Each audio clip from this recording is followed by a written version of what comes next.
Awesome. How are you doing? I'm good, thank you. How about yourself? I'm doing great. Thank you for asking. How's the weather in LA today? Warm? It's warm, a little overcast. We've had some sunny days. It's been very nice, but a little overcast today. That's a good day for shooting. Good day for shooting. Yes. Fantastic. Well, thanks again, Don. Appreciate it. Really enjoyed my conversation with you last time. Yes, did And I. can't wait to talk to you about Contact. On a side note, after our conversation, I convinced my kids to watch Contact. And convincing them, and the first question is, how old is it? Right? You know that question. So I told them 97. They're like, we're not watching it. So I convinced them, and I kid you not, the moment it started, they were hooked. And the reaction that I had when I told you about that stairwell scene, the mirror, my Mhm. my son reacted exactly the same. He's like, what the hell just happened? Wasn't she coming up the stairs? So it's good to see that young kids, especially of this generation, are noticing it. And he's not really into films like I am, but he picked it up, which was cool. Oh, great. That's fantastic. Yeah. Yeah, listen, it's great to be part of a project that after so many years, people still want to talk about it and are still interested. And it's still, applies to different ages of audiences, on all different levels. So, yeah, so it's you know I hadn't seen it in a long time, and enjoyed it very much, after all these years to see it again. When you saw it again, aside from the technical aspects that, obviously you jogged down memory lane about how we did this, so you probably remember the story behind a certain scene. Was there a moment that made you emotional about watching it again, like certain scene that had some sort of connection with you at a deeper level? you know Jodie Foster is so good in the movie, and I think that the emotional connection is, as it was, I think, the first time, is when she sees what appears to be her father on the beach. Is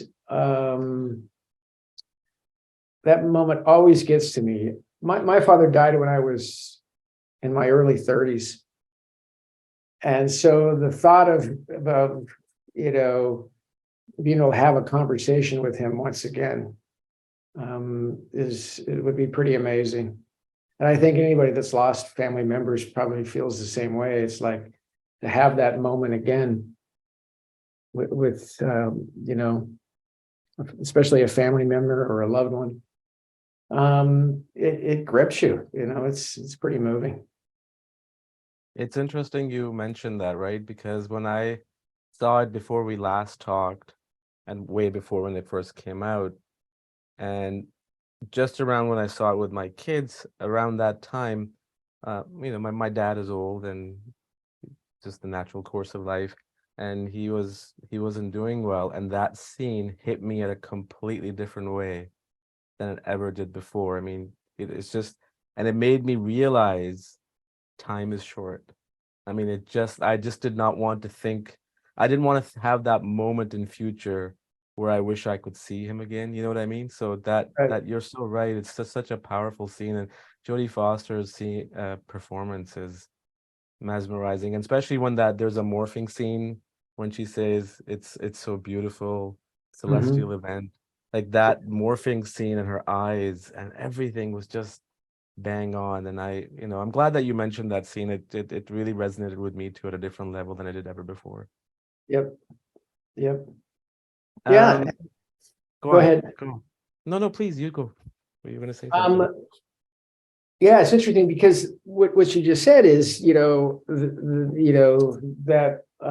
we're not here very long. And that's a big part of the movie that we just did, which is called Here, Mm. what the film is about. And, you know, um, Bob playing with these themes, is quite interesting in his filmmaking. Because I mean, to make Contact, which you could never get that movie made today, not a chance in the world. No. So it's great that they had the opportunity to make it, but to attack these subjects of is there intelligent life in the universe? Is there a God? Did I really have that experience? It's all great stuff. Let me see if I can Yeah. mute this phone. Sure.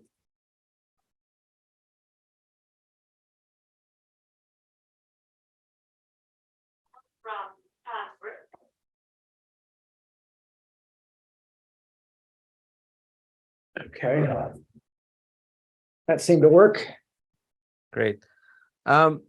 We already talked about the stair scene from in the last episode, so I'm not gonna jump into it. But Mhm. another scene that really, again, when I was watching it again, it's that build up of when she first hears the signal with the headset on the hood of the car. Mhm. And I really loved, especially obviously Alan Silvestri's music, came Mhm. afterwards, but there's a shot of her getting into the car from a higher point and the car drives in. If you want to deconstruct that scene in any way that, something that jogs your memory about how that took place, what did Rob want? What were your suggestions? Because that to me is a very pivotal moment. I mean, I'm sure to you as it is, but the way it was done, it just built so much intensity and excitement. Yes. So he he wanted the feeling of her being out there alone at night and kind of at the dawn, right? So it's just as the light appears is Mm, when she hears the signal, which is exactly how we had to shoot it. We had to shoot that before the sun goes up and after the sun goes down are the two times of day where you can kind of make it feel like dawn or dusk. yeah. And we're in the real environment there. We're at the VLA. And this is where all the radio telescopes are. So we had to shoot it over a period of time where we could get as many dusks or dawns to get all the pieces to the sequence. So it was a complicated sequence nonetheless, just to do all of that. To get her from the fields out by where the big dishes are back to the building. Yeah. And so the dramatic beats of being, you know, as there was the first shot of the movie of the camera coming out of the eye of her when she's a child. So you're in the universe and you come out of the eye literally onto her when she's on the ham radio. Yeah. And so he played that theme through the film a few times. And so when she hears the signal, the camera pushes into an extreme close-up of the two eyes waking up and realizing what she's hearing. And so Ah, from that, the camera then, I believe, cuts wide and up high and reestablishes her when she realizes she's got to get back to mission control, and jumps back in the car and throws all the gear. And now the race is on. So now she's got to wake everybody up and get all the dishes pointed the right direction, and everything has to happen. And that's where the urgency, the energy came alive. And so the camera had to travel with her. And several camera moves during the course of that, when she's calling out all the commands to her fellow workers back in the building. And so the speed is involved in being able to move the camera and the energy of her racing back, to catch the signal and before it disappears and to line up all those telescopes. So we did the exterior part of it on location in Socorro, New Mexico, to the point where she goes inside the building, right? The car screeches up, she jumps out of the car, she runs in, the camera follows her. So follows her into the building. But the actual set piece of the control room was on a soundstage. I figured. So while we're racing in the building, she goes through the second door. There's a blend. There's a blend from the shot on location to a soundstage where you match move the character and the surroundings, and you believe that you're still in the same shot. So the camera kept moving, and now we're on a soundstage, and we race up the stairs and we go into the control room. And the last piece of that shot is the walkie-talkie being placed in the holder, and you see the dishes outside the window, the big radio telescopes, adjusting themselves into position. So by design, you could tell that story in a few shots, or you can make it dramatic and cinematic like that and take the audience for that ride, which is the great part about it. So that you sitting in the theater are now with the character, and you are part of the character, and you're part of the movie. You're in the movie, you're part of it. And that's why it's so much fun. And what I loved about that scene of her jumping out of the car and going into the building was mostly, the stuff, again, you and I talked about this last time, and even in Contact, everything is kind of like very, smooth, dolly in, pull back. But Right. that was all handheld, at least from the hallway, like when the camera, when you're following her. And was that something that Zemeckis wanted, or was it like, is there a story behind that, or was it just kind of right off the bat, okay, this is how we're gonna do it because we have to be immersed into her character as an audience member? Right. So the idea was to connect us with the character. The difficult part of it was we shot the movie in 35 millimeter anamorphic, about half of it, and about half of it in 65 millimeter. And a lot of that had to do with all the visual effect shots that are in the film. And so to keep the quality, the image quality of visual effects work back in that era, to keep it 100% from any kind of reduction of quality through image manipulation, we were working with as big a negative as we could to as it goes down the line, keep that quality. So there was a head that had been developed to stabilize cameras for kind of sports and action, and it's called the Lieber head, Nick Phillips Lieber head. And so I took that head and I mounted it on the end of the crane arm, which was attached to the insert car, which was towing her car for all of those sequences, because Bob wanted these dramatic moves to push in on the subject into Jodie Foster. But we also had to stabilize it because we're on a dirt road towing the car out at the real location. So the stabilization was fairly new at that time for that specific purpose, and to use it in more in a production camera situation. So it allowed us to build up the energy, to really feel like the character's driving the car, really heading down the dirt roads, which we were. But the difference was that we had it mounted on a crane arm, so we could continually make these dramatic moves up high, booming down on her, pushing in on her as she's making these commands, racing against the clock, in essence, to get a lock on this signal before they lost it. The Earth rotated too much. So that was kind of the idea that Bob was getting at, and that's ultimately what we came up with to execute, in essence, the concept. And so when she comes out of the car, it's actually a steady cam that follows her into the building. And then the match move was yet another steady cam move that chases her up the stairs and into the actual office where all those computers were. Right.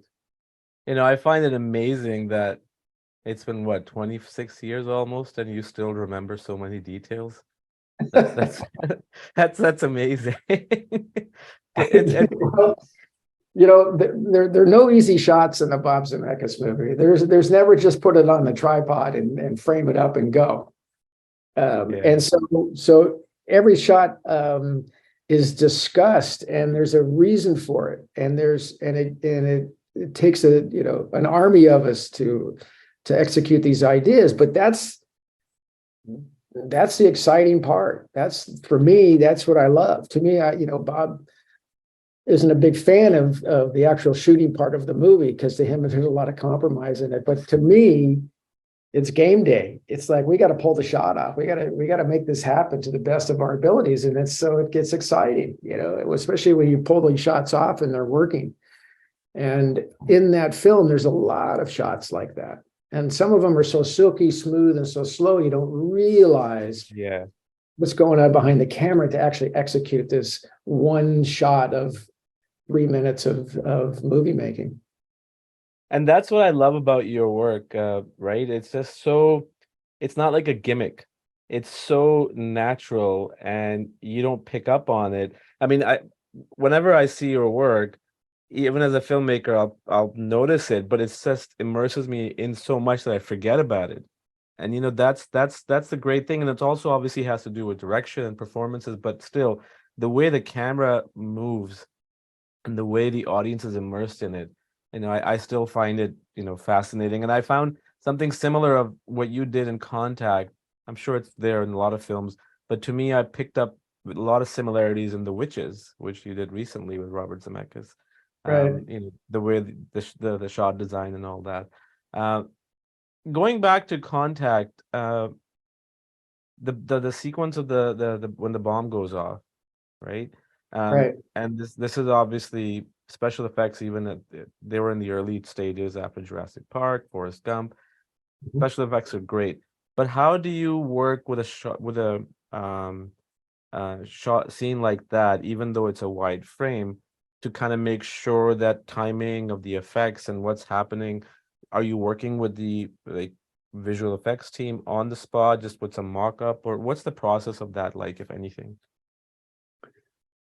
Well, the discussions usually get to storyboard form at some point so that Mm. everybody knows what the shots are and how they're going to tie together in essence. And so if there's a big visual effect shot like there was in those films, there probably were some mechanical effects that happened at the same time, Okay.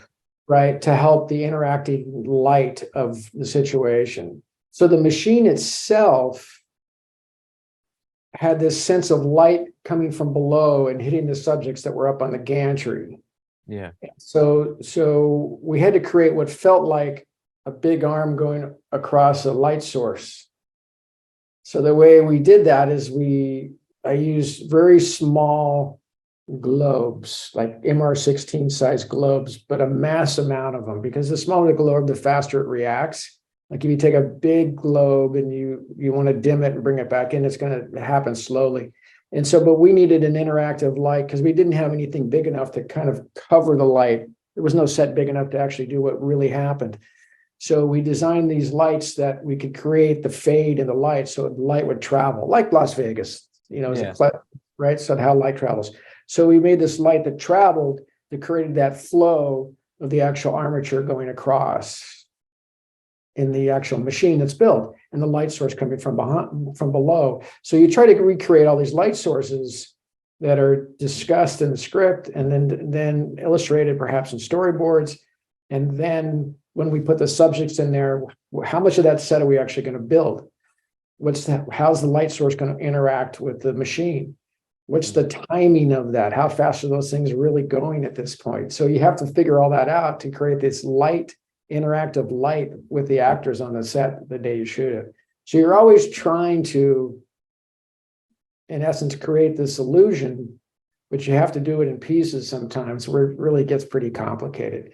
But and especially in that era when we did this 26 years ago, as you were saying, it was a lot tougher than it is today. Oh yeah. Just because there was a lot more mechanical effect going on at the same time, and the timing of the camera and the lighting interacting to make the subject feel like they're really in that space. And you mentioned timing, right? Which is what I feel like when you're doing a scene like that, is there a lot of different time, even though it's storyboarded, everything is planned, but Mhm. sometimes things don't go as planned. That's just nature of life. And Right.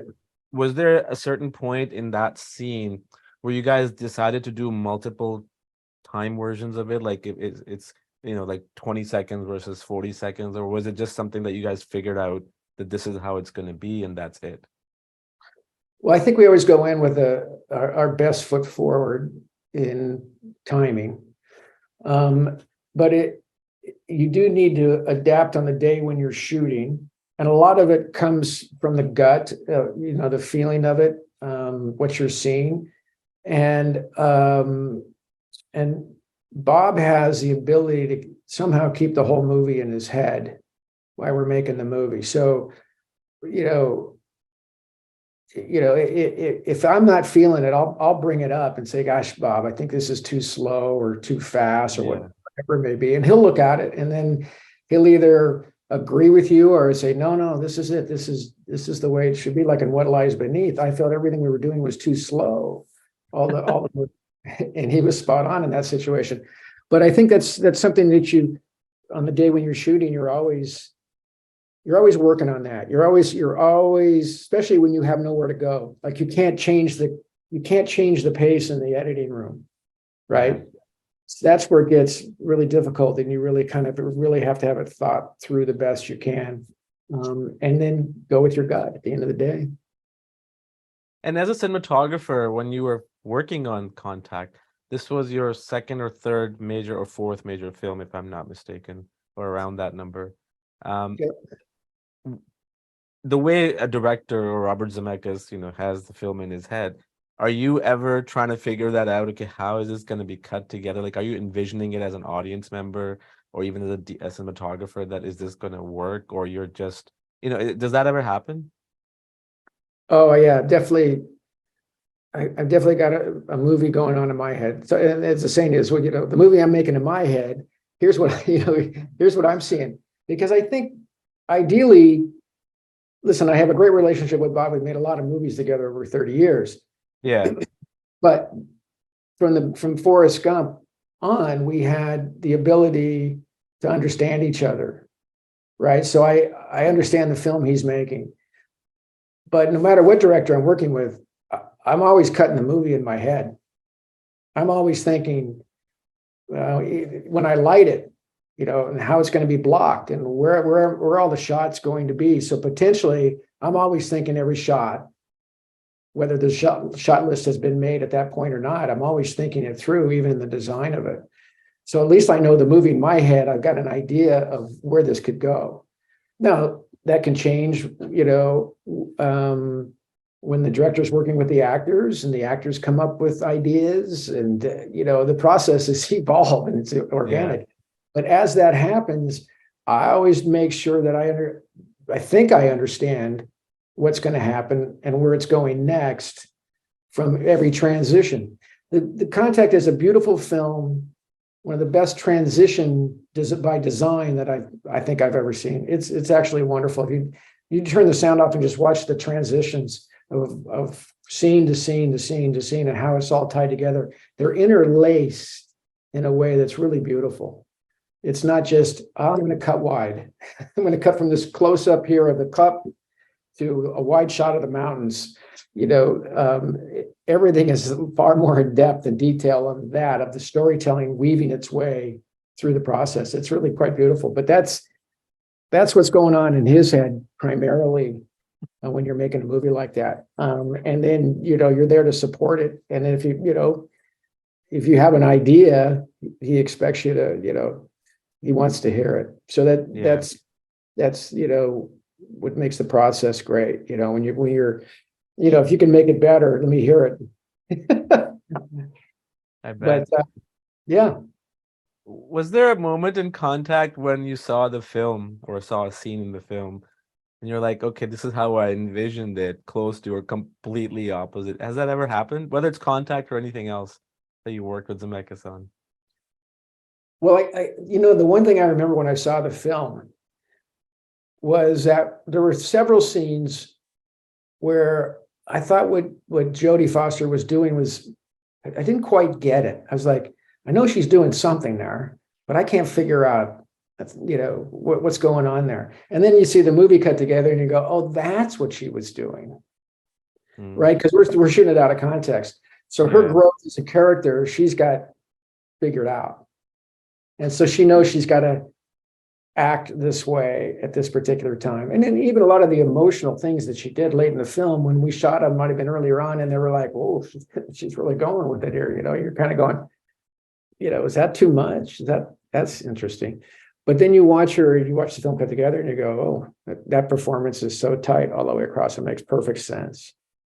So yeah, in filmmaking, there is that goes along, only because you're not involved in every meeting that takes place between the directors and the actors and the writer, perhaps, or the studio or the producer. So there's a lot of things that can be a little bit of a mystery, and then you see it and you go, oh, okay, all right, now I get it.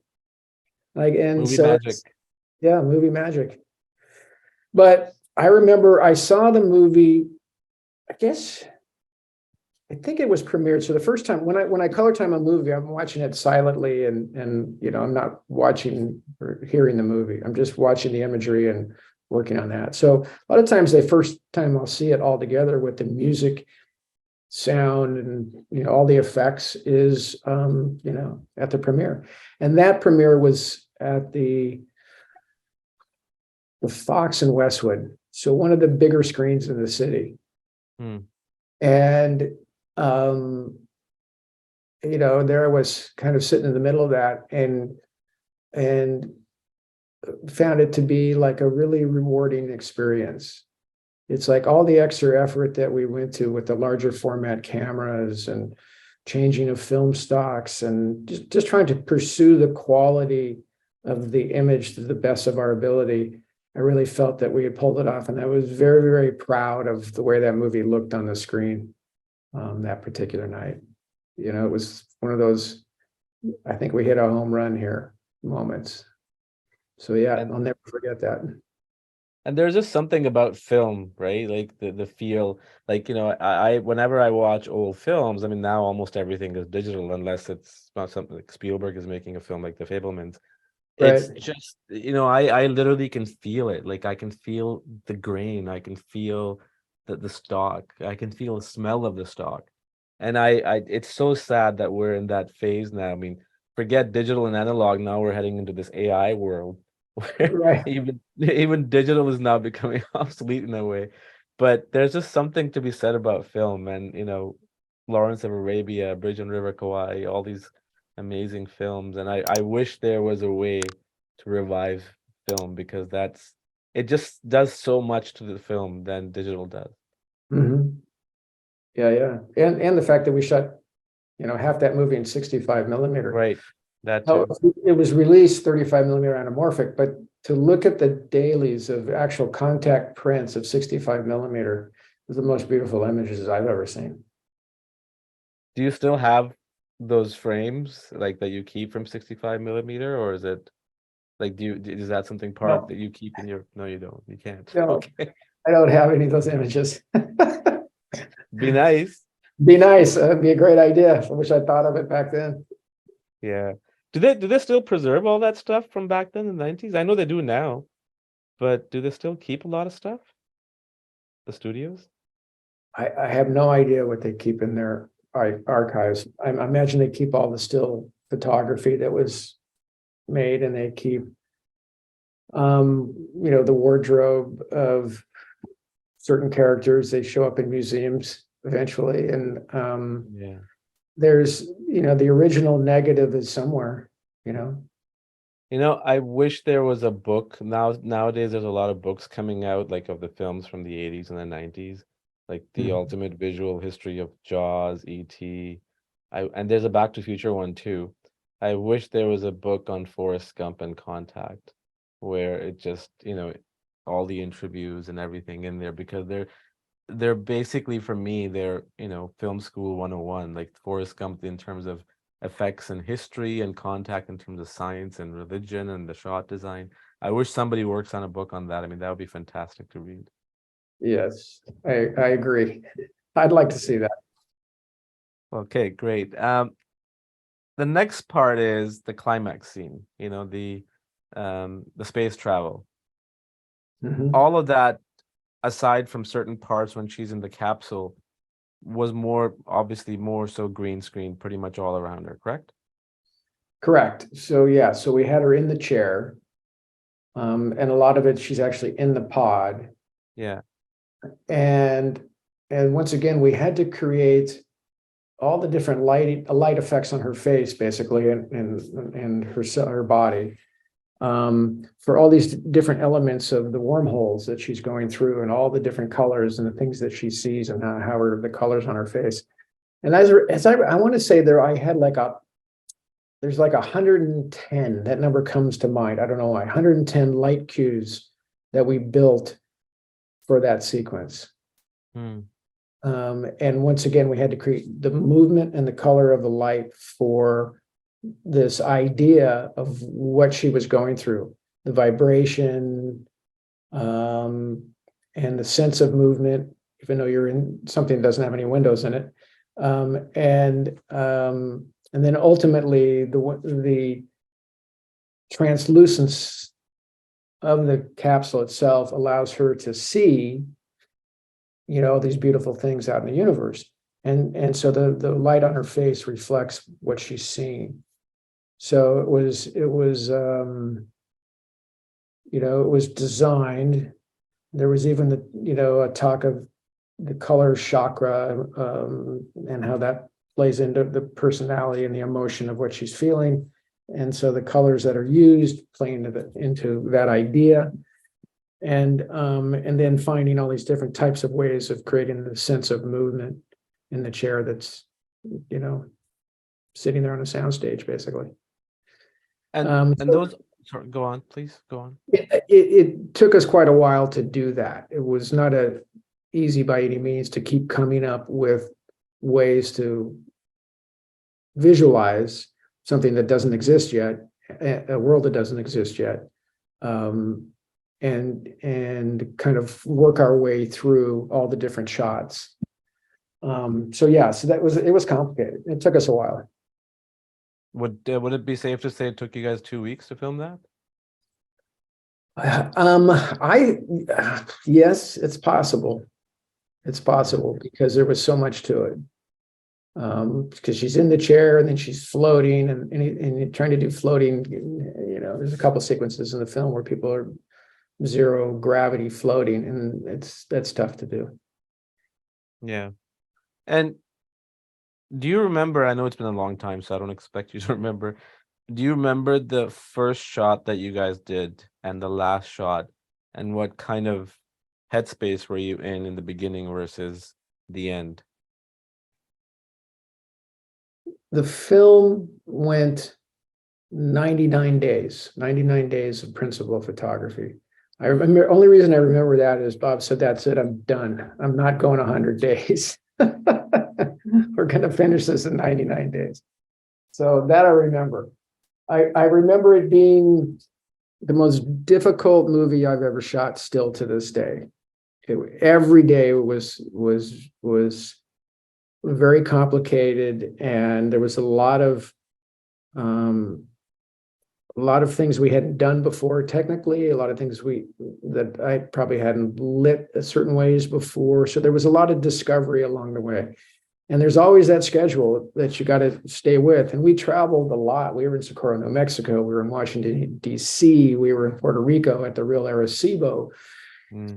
And so, and every location had major rigging and lighting involved. And so you've always have crews working ahead of you to get things ready.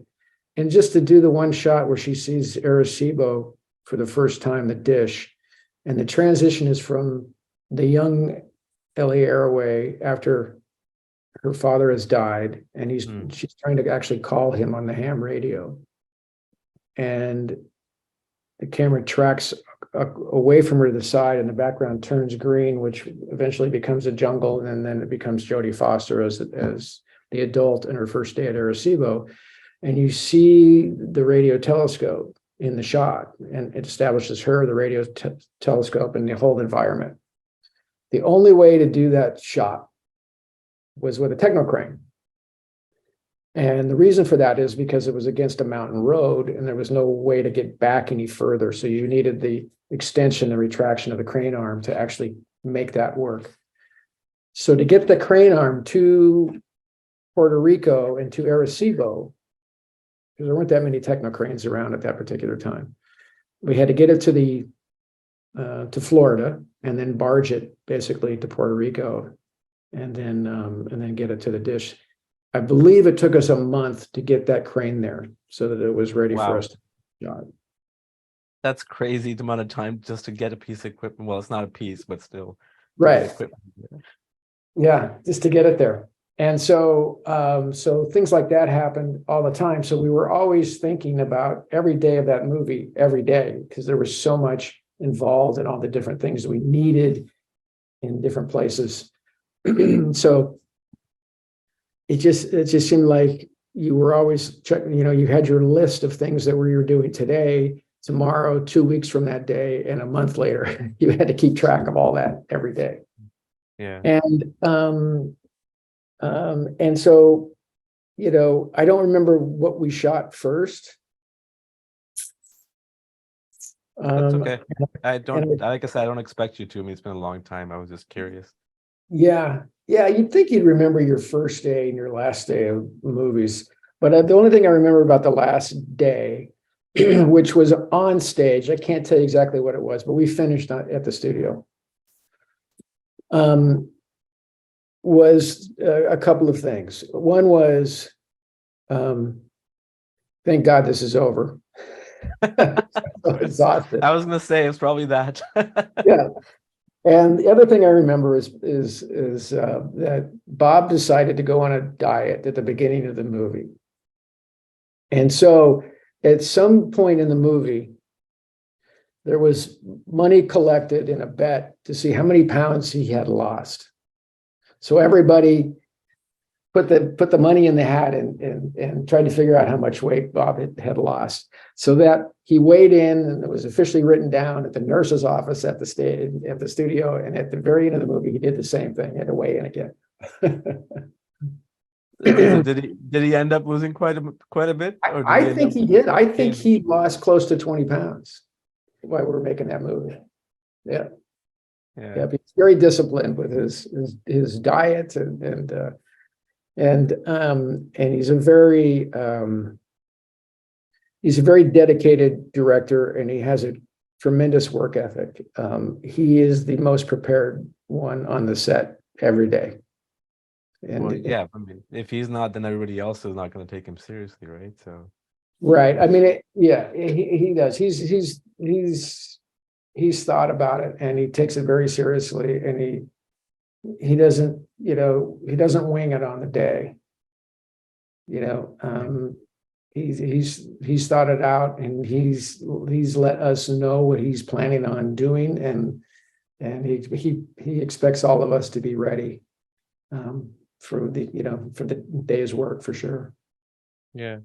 Would it be fair to say that Contact, like the style that you have in Contact, right, is pretty much in every Zemeckis film following that you worked on?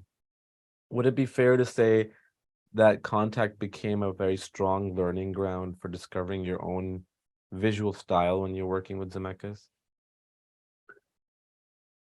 Yeah, I think that I I enjoy using the camera cinematically. And what that means is that you can make a movie in the editing room with all the different angles and coverage Yeah. to make a scene work, which obviously works great. But there's also, I think, for cinematographers, there's, unfortunately for that director, is that it can be so much more powerful if it's more organic and feels like you sitting in the audience really get to be there and be in that room or in that space, and emotionally, in essence, be led down this path, so that it's always revealing more of the story and taking you somewhere. And you just want to jump on that camera, and you want to, you go with it. And I think when it's done really well, is you don't even realize the camera's moving. Yeah. You don't even realize what's happening to you. All you know is that you are emotionally connected to what's happening in the movie, Yeah. and you're in the movie. And that's, I still think that's why we go to the theater. It's a place where you can go and sit and become a character in a film. Yeah. It's bigger than life. And they take you places you've never been, experiences you've never have or you've never had. And so I think that type of storytelling and using the camera that way elevates that game and just sucks you right into it, which I think is fabulous. Yeah, you mentioned, when you don't notice the camera movement. When I was watching Castaway again a month ago, the two scenes that I've always connected with me for some reason. It was not on the island. I just remember those scenes because the way the camera didn't move, but it moved. The first one was when he comes back home and Helen Hunt's character opens the door. It's in this trailer too, I think, and you see both of them in that one frame, one on the other side and the Tom Hanks on the other side. And you really have that scene and the one where he's sitting in the after that scene when they're having a conversation. And you really have to look at the edge of the frame to figure out if the camera is actually moving. Otherwise, you can't tell. Like I have to like literally pinpoint my eyes to see if an object is disappearing or getting out of the frame. Otherwise, I can't tell because it's just so immersed into it. And again, going back, I keep saying this, and I'm sorry to making you feel this way, but it's just such a beautiful work that you do, and I just gush over it every time I watch it. Well, I've certainly, you can see in all the movies I've shot since working for Zemeckis that I learned a lot from him about how and why to move a camera. Yeah. And I think that once you get into the rhythm of the scene, that it becomes feeling very natural to both of us, how the camera's moving. It becomes like, well, there isn't any other way to do this, in essence, right? Yeah, yeah. It just feels that way. So when we're both feeling like that, like it's working, then we know we're in the zone. Now, what my part of it is composition and color and light and pace of the camera and the dynamics of the lens and all those sorts of things, right? Which Bob understands really well. So I'm not having to explain any of that to him. Mm. In fact, he could probably explain a lot of it to me. What he does, that it's the super difficult part, is now he's got to wear all those other hats. He's got to make sure that the actors are happy doing what they're doing, that they feel connected, and that the scene is working, and that, well, we may have to change a line here. Can we flip that line and do it down here? Wouldn't it be better if we did that? He's doing all of that too at the same time. Because when you're shooting, don't forget, you got to do all of those things. Yeah, yeah. Right down to every prop that's sitting on any table. He's got to make sure that, because it can be, there are mistakes all over.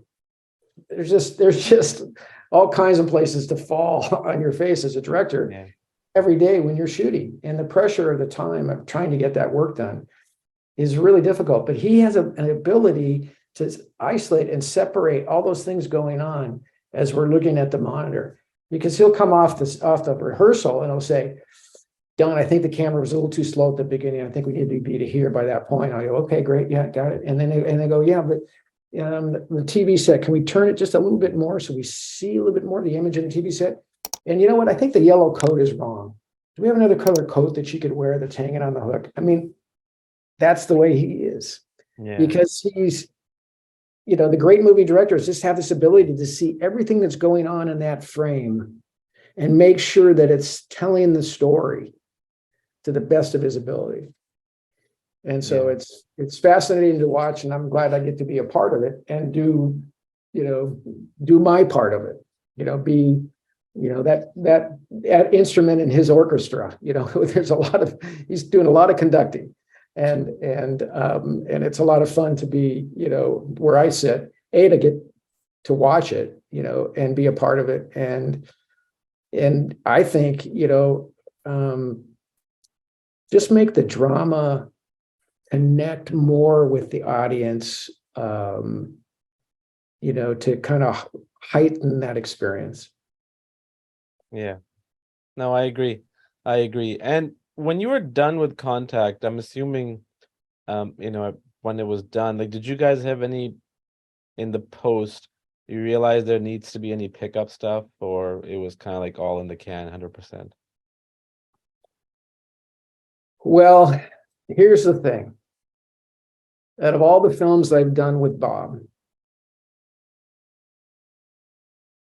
There's only been one reshoot where we had to pick up any shots to make the movie. One. And that was in Castaway. When they cut the movie together, and you get to the scene where he goes to Helen's house, which you were just talking about, and it's raining, and he goes to the door and they see each other. And eventually they get to the scene in the car where they've kissed in the rain and they're in the car together. And then basically he realizes that she's got to go home. And ultimately he drives off alone. Well, the audience was in shock that after all of this, that they don't end up together. Mm. And so Bob wrote a scene with Bill Broyles. And ultimately what happens in the movie now is that Tom goes to his buddy's house, his old friend, and they sit and they have a scotch together, and there's a fire and it's still raining outside. And he talks about the fact that, look, that little locket and that little picture of Helen that he had with him is ultimately what kept him alive. Yeah. Right. And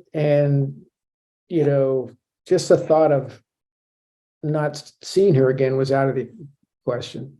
That's ultimately what kept him alive and not committing suicide or whatever, that 4 years alone on the island with a volleyball.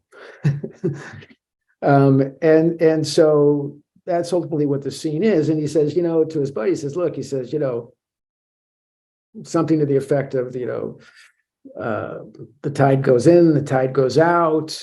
Yes. Tomorrow the sun will come up and it's going to be another day. And we got to keep moving.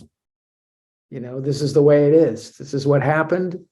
And I just got to keep going. And so that was kind of a way of, in essence, letting the audience know that,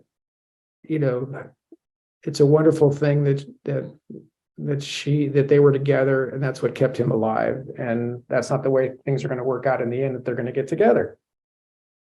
And that was an important theme for the filmmaker, because at the end of the movie, he basically, Tom goes to the intersection and he had dropped off the box that had the angel wings on it at the house. And then he drives back to the intersection, the four-way intersection. And then the red pickup truck shows up, and the pretty little redhead says, "You lost, can I help you out?" And he's kind of going, "Well, I don't know." She says, "Well, Mexico's that way, Canada's that way." And they have this cute little scene. And he says, "Thanks." And she takes off down the dirt road back towards the house where he just came from. And on the back of the truck is the angel wings that were on the box. So then you cut back to Tom, and he notices this. And you as the audience have to decide what his next move was. Yeah. Did he go back down the road to meet the girl? For some of us, yeah, that's exactly where he went. For others, maybe he didn't. And so that was a major theme in the movie, and what the filmmaker was really saying, is how life really works. Yeah. And closure is so important. And I learned that 2 years ago myself, with a film that I made, and obviously we didn't have test screenings like the way you guys do, but, showing it to a group of people and just trying to get some feedback. Almost everybody said that they're the main character. Seems like he's a very selfish character. And all I had to do was put a photo at the end with a text to give that closure, and that worked, because the audience, I think we deep down, even though if it's a sad ending or a happy ending, whatever it is, or an open ending, closure is very necessary. It's so important. Sure. I think that it's very true, especially with death. There definitely needs to be closure with people that you lose in that event. And in every scene, in every movie, dramatic structure is, conflict, crisis, climax, resolution. And Yeah. if you don't have that, you don't have a scene. And it's so true. It's like it's to move on to the next page, we got to have a reason, and I think all those building blocks in telling stories need the dramatic structure to keep us interested in the stories. Yeah. Great. And the next project that you're working on here, the production is finished, you said, right? That we're finished. It's been, yeah, it's in the Is it can. coming out this year or You know what? I don't know what the release date is on it, to be honest, but it could. I think it logically would probably come out in the fall. yeah, Christmas time maybe? Yeah, yeah, subject matter. Yeah. Got it. And lastly, Don, how much involved are you in color correction stage, whether it's on Contact or any other film? Like, are you there on and off just to make sure the color palettes are there and the vision is being executed? Yes. I'll do usually a couple of weeks of color correction work at the very end of the process. So the mix is done. Sometimes I'll start it while they're still mixing. I'll start my color correction, but and then I'll get the director when he's done with the mix, usually, to come in and look at the movie, and then make any corrections that the director would like to do. But it's usually roughly 2 weeks. If it's a big, heavy visual effects movie, it just takes longer because the shots keep coming in and coming in. It's like endless. Sure. And What do so, you guys use? What do you guys use for color correction? Da Vinci or something else? yes, Da Vinci. And of course, it always depends on which company that you end up doing Yeah. it with. I have, colorists that I've worked with around town, and actually, they're all women now, come to think of it. They really, a lot of make really good, fantastic colorists on movies. And sometimes I'll be on location and I'll have to do it remotely. Depending upon where I am, sometimes I'll go into a theater, be in, telephone communication. While we're color correcting the project. Pinocchio, I think I was in Atlanta actually when I did most of Pinocchio while I was shooting. Yeah, that was kind of complicated because I had kind of 3 different movies that I was shooting one, color correcting one, and then doing this pre-production, kind of figuring out how to do here at the same time. So you're always involved with. That's amazing. All these I'm so different. I'm so delighted to hear that you're still, going blazing out at this game in every stage, post, and then actually production itself. And it's amazing to see because I truly feel now, you know, the way, and I'm not trying to criticize anybody, everybody has a different way of doing things. I just feel everything is now so fast paced with the exception of some films. Like the cuts are so many and you know, Mhm. the coverage is so much, which is fine, but that again, going back to like I always use this example, what's that movie? God, Once Upon a Time in the West. Um, Mhm. you know what I'm talking about? Sergio Leone film, Yep. the Yep. opening sequence in the train station.